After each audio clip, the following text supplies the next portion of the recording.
पड़ेगा। क्या कारण है? अगर मैं दावे के साथ मैं कह सकता हूं, यह हमारे संविधान का अपमान, लोकतंत्र का अपमान, हमारे देश में महिला का अपमान, आदिवासी महिला का अपमान करके नरेंद्र मोदी ने स्वयं उद्घाटन किया है। यह उद्घाटन राष्ट्रपति को करना चाहता है, लेकिन जिद है, मैं ही उद्घाटन करूंगा महिला राष्ट्रपति को। क्यों जिद है? मतलब यह देश के लिए गर्व का विषय है कि हमारे देश में संसद भवन बनाया। तो संसद भवन चाय बेचकर तो बनाया नहीं है, संसद भवन देशवासियों के पैसे से बना है। पर मैं आपके माध्यम से कहना चाहता हूं, यह देश के लिए शर्म की बात है कि संसद भवन का उद्घाटन उस दिन किया गया जिस दिन हमारे देश में गांधी जी की हत्या करने के मामले में फरवरी 1948 से लेकर फरवरी 1949 तक जेल में रह चुका विनय सावरकर है। वो सावरकर जो देश की आजादी के जंग में 1913 से लेकर 1920 तक माफी मांगा, बार बार कहा कि जो लाभ मुझे जेल में रख के आप नहीं उठा सकते हैं अंग्रेजों, वो लाभ मैं आपको बाहर आकर दे सकता हूं। और 60 रुपए मासिक की पेंशन ली गई है। वो जिसका जन्मदिन है, उसने 1932 में 40 अंग्रेजों के खिलाफ तिरंगा यात्रा निकालने वाले तिरंगाधारी कांग्रेसियों की हत्या की थी मैसूर के राजा ने। उसको प्रशस्ति पत्र लिखने वाला वही सावरकर है। वही सावरकर है जिसने अहमदाबाद में 1937 में कहा था हिंदुओं का अलग राष्ट्र और मुसलमानों का अलग राष्ट्र, द्विराष्ट्र की बात करने वाला गद्दार। उसके जन्मदिन पर यह उद्घाटन किया गया। और मैं और कहना चाहता हूं, 1948 में गांधी की हत्या की गई और आज उसके जन्मदिन पर एक सिक्का जारी किया गया, सिक्के में से गांधी को गायब कर दिया गया। तो ये मानते हैं कि गांधी की हत्या करके गांधी को नहीं मार पाए, तो अब सिक्कों से और कुछ दिनों बाद हो सकता है कि नोट में छपने वाले गांधी को भी वहां से बाहर करने का षड्यंत्र हो। लेकिन गांधी तो दुनिया के दिल में राज करता है। आप इस तरीके से गांधी को हटा नहीं सकते हैं। इसलिए नहीं, अच्छी बात है। मैं कह रहा हूं देश की संसद देश की है, तो देश की संसद देश की, देखिए देश की सबसे बड़ी जो तस्वीर है वो हमारे देश की लोकतांत्रिक व्यवस्था है। सबसे बड़ी तस्वीर है कि पूरे देश के लोगों के प्रतिनिधि वहां बैठते हैं। लेकिन वो तस्वीर का स्वरूप भी समझना चाहिए। राष्ट्रपति के बाद उपराष्ट्रपति, लोकसभा स्पीकर का अध्यक्ष होता है, उस राज्यसभा का सभापति होता है, प्रधानमंत्री तीसरे पायदान पर आता है। हमको ये भी तो सोचना, मैं कह रहा हूं जिद है। और जिद हमारे देश का संविधान कहता है, लोकतंत्र कहता है, हमारे देश का दस्तूर कहता है। हमारे देश की मुखिया, प्रथम नागरिक राष्ट्रपति को संसद का उद्घाटन करना चाहिए था। लेकिन हमारे देश की नरेंद्र मोदी की जिद है कि नहीं, महिला और आदिवासी महिला होने के नाते मैं किसी भी कीमत पर राष्ट्रपति को उद्घाटन नहीं करने दूंगा। अपने हाथों से किया। हमारे देश का कानून कहता है, धारा 342, 354, 354A, 54B और 506 जान से मारने की धमकी में बुक है संदीप सिंह, हरियाणा का मंत्री। कानून कहता है, पीड़िता कहती है, हजारों हजार लोग 19 मार्च को इकट्ठे हुए जींद में, कहा गिरफ्तार करो इसको, उसे गिरफ्तार नहीं किया जा रहा है। ये खट्टर की, मोहन भागवती और नरेंद्र मोदी की जीत है। हमारे देश में कल संसद के प्रांगण में महिला पंचायत का आयोजन होना था, इसी बात को लेकर के नए संसद भवन के प्रांगण में कि हमारे देश की आधी आबादी कह रही है, हमारे देश की आधी आबादी का सम्मान करने वाले तमाम हमारे जैसे लोग कह रहे हैं कि हमारे देश में यौन शोषण, बलात्कार के आरोपियों को, छेड़छाड़ करने वालों को गिरफ्तार करो। और हमारे देश में संसद भवन का उद्घाटन करके हमारे देश का राष्ट्रपति के पद का, संविधान का, लोकतंत्र का और दस्तूर का अपमान मत करो मोदी। तो आपने देखा चारों तरफ सीमाएं सील कर दी गई। ऐसी सीमाएं अगर सील चीन पे कर दी होती तो चीन आज हमारा बहुत बड़ा हिस्सा पर कब्जा न कर चुका होता। ऐसी सीमाएं अगर सील की होती पाकिस्तानी सीमा से तो आतंकवादी इनकी इच्छा मुताबिक जब चाहते तब नहीं आते।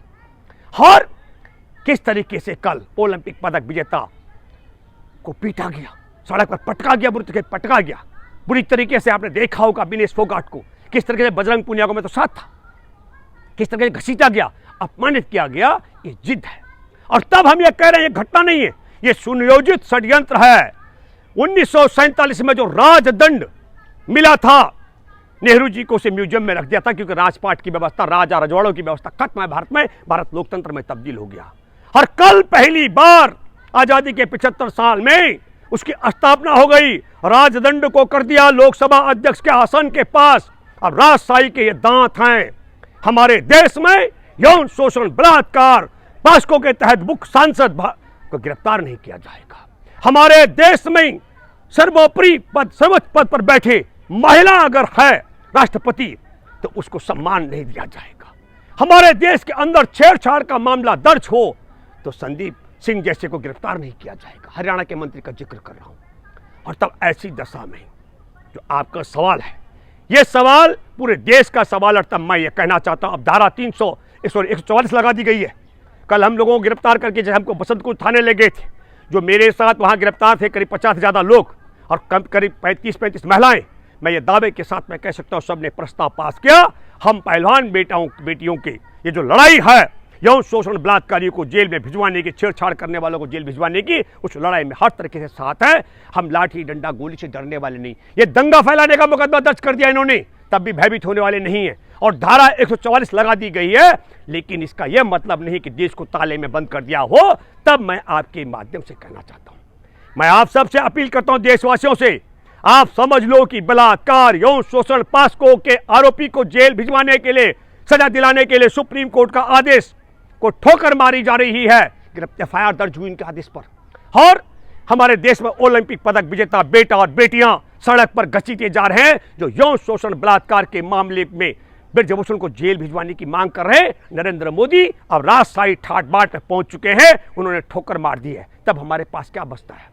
हमारे पास देश तो ताले में ये बंद नहीं कर सकते हैं। मैं देशवासियों आपसे अपील करता हूं, जब इतनी बड़ी लड़ाई, इस लड़ाई को लड़ने के लिए ओलंपिक पदक विजेता बेटा बेटियां विनेश फोगाट, साक्षी मलिक और बजरंग पुनिया जैसे मैदान में हो, और तब सुप्रीम कोर्ट का हस्तक्षेप भी हो, गिरफ्तारी नहीं हो रही है, तब देश में करोड़ों परिवार जो दलितों की, आदिवासियों की, मछुआरों की, भूमिहीन के, किसानों के, अल्पसंख्यक हैं, उन्हें कैसे न्याय मिलेगा? नहीं, ये तो गर्व का विषय है कि पार्लियामेंट का इनॉग्रेशन हुआ है और लोकतंत्र की मंदिर बताया जा रहा है उसको, ये तो गर्व का विषय। या गुरु नहीं कहा था कि एक महिला, एक जाति की महिला का संबंध दूसरी जाति की महिला से, पुरुष से शारीरिक जो भूख है उसे मिटाने, हवस के लिए होता है, लेकिन क्रॉस ब्रीडिंग होना चाहिए। उत्तरी भारत के ब्राह्मणों को नस्ल सुधारने के लिए नमुद्रीपाद को हमने वहां भेजा है। कहां? केरल में। आप समझ लो, तो गैर ब्राह्मणों को की नस्ल को कमतर बताने का मामला जिसने किया, महिला को सिर्फ वो भोग की वस्तु माना, समानता की बात नहीं की, संविधान का अपमान किया गोलवाल करने। और आप समझ लो, जो उत्तरी भारत के ब्राह्मणों के अलावा बाकी सबकी हिंदुओं की नस्ल को छोटी नस्ल मानते हो, ऐसा व्यक्ति इनका पूज्य गुरु जी है। तब मैं मानता हूं कि नरेंद्र मोदी ने उसी का अनुसरण करके, महामहिम राष्ट्रपति महिला हैं, आदिवासी हैं, रंग भेद, लिंग भेद और ये सब किया है ताकि उनके साथ में भेदभाव किया जाए। और वही चरित्र जो उपभोग की बात मैं कर रहा हूं, इसीलिए पहलवान बेटियों के को न्याय नहीं दिया जा रहा। ब्रजभूषण छुट्टा सांड की तरह घूम रहा है। यही कारण है कि संदीप सिंह को गिरफ्तार नहीं किया जा रहा। तब देशवासियों, मेरा आपसे गुजारिश है, आप सब लोग अगर यहाँ विरोध का जो जगह है जंतर मंतर वहां ताले लगा दिए। अब आपके पास एक ही बात है कि देश का यह पहलवान बेटियों का आंदोलन आपकी अदालत तक आएगा। आपको अब तय करना पड़ेगा कि भारतीय जनता पार्टी जो यौन शोषण बलात्कार के आरोपी को बचा रही है, हमारे देश में आदिवासी मूल की राष्ट्रपति महिला का अपमान करके संसद का उद्घाटन किया गया और संदीप सिंह को जो हरियाणा का मंत्री से बचाया जा रहा है, इनको सबक सिखाने के लिए, संविधान के सम्मान के, लोकतंत्र के सम्मान के लिए, महिला राष्ट्रपति के सम्मान के लिए, बेटी पहलवान बेटियों के सम्मान के लिए और महिला कोच के सम्मान के लिए। और ऐसा इसलिए भी कि जो दलित, आदिवासी, मछुआरे, भूमिहीन, गरीब किसान, अल्पसंख्यकों की बेटियों को कैसे न्याय मिलेगा जब एक ओलंपिक पदक विजेता बेटियां पहलवानों को न्याय नहीं दिला पा रही हैं। आप सब लोगों को एकजुट होना पड़ेगा और बहुत जल्द ही आपके पास, आंदोलन खत्म नहीं हुआ, यह आंदोलन कुचला गया है। धारा 144 लगा दी गई, नहीं तो दोबारा बैठ गए होते, आप समझ लीजिएगा। लेकिन ये कितने दिन चलेगा? एक बात फिर मैं कहना चाहता हूं, जो राजशाही व्यवस्था तब खत्म हो गई थी वह कायम की जा रही है। हमारे देश में 10,000 साल पहले मूर्ति काल था, आज वैज्ञानिक युग है। विज्ञान की तरफ हमारे देश के पहले प्रधानमंत्री, विज्ञान को आगे बढ़ाने के लिए नेहरू जी जाने जाते हैं, और यह आज मूर्ति काल की तरफ देश ले जाया जा रहा है। यह बात भी आपको सोचनी चाहिए। भारत को इतनी बड़ी चीज, संसद जैसी चीज मिली है और कल ही विरोध करना क्यों जरूरी था? नहीं, आपने जो सवाल किया, कल विरोध नहीं, कल महत्वपूर्ण पंचायत थी, हमने विरोध की बात नहीं कर रहे हैं, हमने तो बार बार आगाह किया। वहीं पे आप सुनिए भाई, देश की सबसे बड़ी पंचायत घर है संसद भवन। कहां बोलेंगे हम जब और कहीं कोई जगह नहीं, सुनवाई नहीं हो रही है, सुप्रीम कोर्ट चले गए, मुकदमा दर्ज हो गया, थानों में एफआईआर दर्ज हो गई, धरना दे दिया, कोई सुनवाई नहीं हो रही है। इसलिए तय किया है कि संसद भवन जब नई देश की बनेगी उसमें एक परंपरा बने, और परंपरा यह बने कि महिलाओं की पंचायत और फैसला हो। हमारे देश में यौन शोषण बलात्कार के आरोपी पास्को के तहत बुक ब्रजभूषण शरण सिंह को और संदीप सिंह को गिरफ्तार कराने के लिए और क्या कदम उठाया जाए, यह शुरुआत होनी थी। चुन के जाते हैं ना।